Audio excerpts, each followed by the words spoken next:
Hi, I'm Rob. And I'm Rob. And this is Ask Rob and Rob.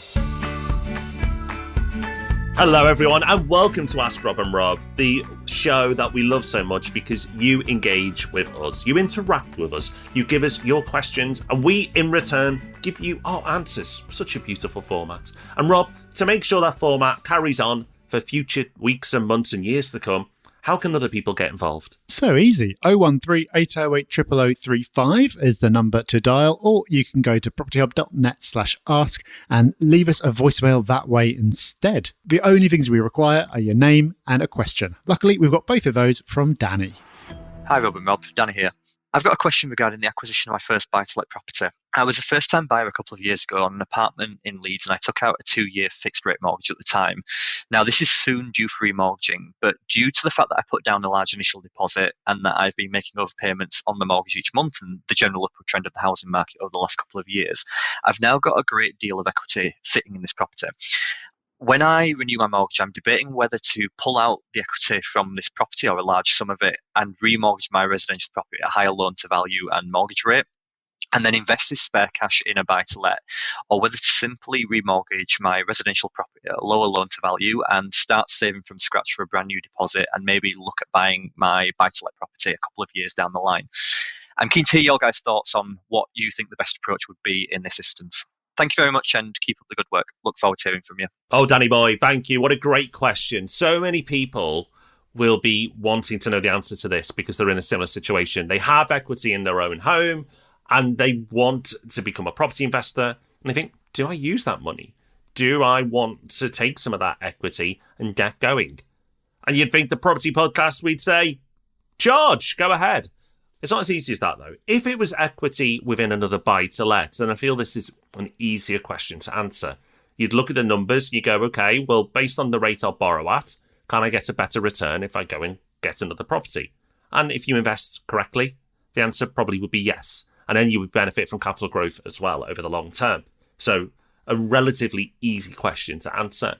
But when it comes to your own home, so many other factors are at play.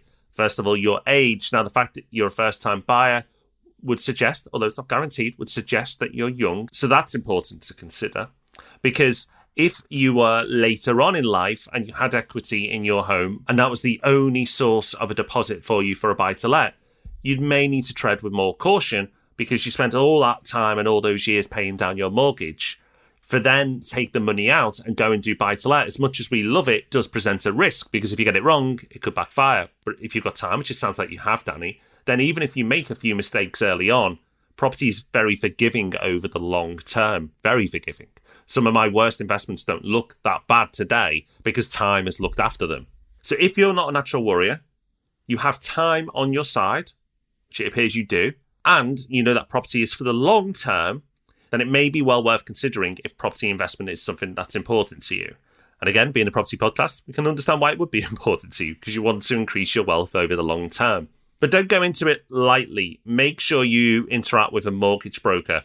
Understand what options you have available to you to purchase before you go and release any equity. Because what you don't want to do is say get 30, 40, 50,000 pounds out your property and it sit there for 12 months because you haven't been able to put it to good use. So progress on the buying side, do your research, start to view properties, work the numbers on those properties, speak to a mortgage broker about the buy-to-let mortgages available on those properties, and make a lot of progress there before you start the remortgage. So then once you start it and the remortgage comes through, you're pretty much ready to utilise that cash and get it to work straight away. That's really important. Doing a remortgage and not really focusing on the next step of where that money's going is an expensive mistake. Because if you're paying 4% on £50,000 for a year because you haven't been able to put it to good use, it's quite expensive. That's an expensive lesson.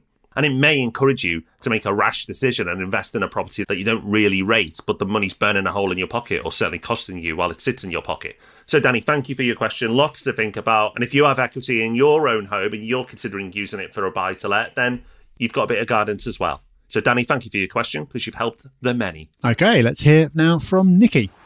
Hi, Rob and Rob. My name is Nicky, and I'd like you to clarify a few things for me regarding the Levelling Up Bill. On my mortgage buy-to-lets, it says that I cannot rent out other than on an AST. How do I go about that when the Levelling Up Bill will remove the EST. Also, they are saying that I have to rent to people on benefits. Again, how do I go about that? I'm hoping that people on benefits will fail the rent checks and that my letting agent will do a sterling job like he usually does. But it does really concern me that my mortgages might get called in just because I'm obeying the government. Do you also know what is happening with the Levelling Up Bill, as it seems to have gone quite quiet? Nicky, you're right. It does seem to have gone a bit quiet. And funnily enough, we reported on the podcast recently that it seems like the government haven't done much beyond announcing their plans. Progress seems to be very slow.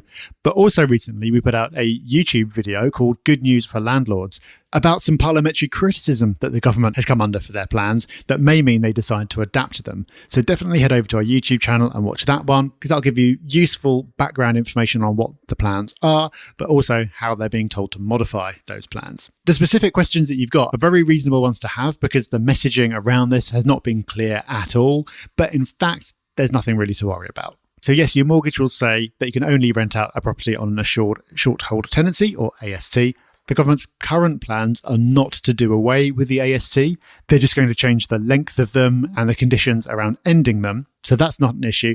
If they did change it and say, now these don't exist, suddenly that other type of contract exists, then your mortgage terms would end up being updated. Because the alternative would be your lender has to completely blanket pull out of all buy-to-let mortgage lending and call in all their loans at the same time, which clearly is not going to happen. The other point is saying that you have to rent to people on benefits again. I see how you got to that conclusion. That's not actually what it's saying. What it's saying is that when you advertise a property, you can't exclude people on benefits and you have to consider these applications. But there's nothing to stop you at the moment from making whatever business decision you want to make. So if you feel that someone in work is more likely to be able to pay the rent that you want and pay it regularly, then that's a decision you can make. It's just the discrimination at the start that they have an issue with. So Nicky, I hope that reassures you. Nothing really to worry about there, but do head over to YouTube and watch that video because I think you'll find it very useful. Okay, well, that's us done for another week. We'll be back on Thursday with the Property Podcast. And of course, we'll be back same time, same place, next Tuesday when we give you another Ask Rob and Rob. So until those two incredible events occur, take care, have fun. Bye-bye. Bye-bye.